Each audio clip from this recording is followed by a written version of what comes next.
બેન સરખી ઝૂમ કરતો આવે છે.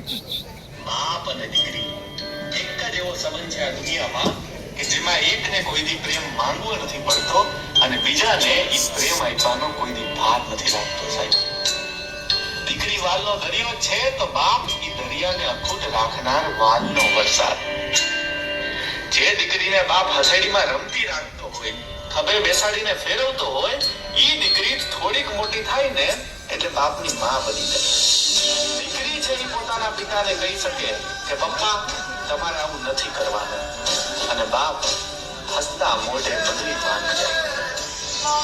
જો પરણીને સાસરે જવાની આ જગતની રીત ન હોય તો આ જગતમાં કોઈની તાકાત નથી એક બાપને એક દીકરીથી જુદા કરી શકે સાહેબ.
બાપુ તારું કોણ થશે?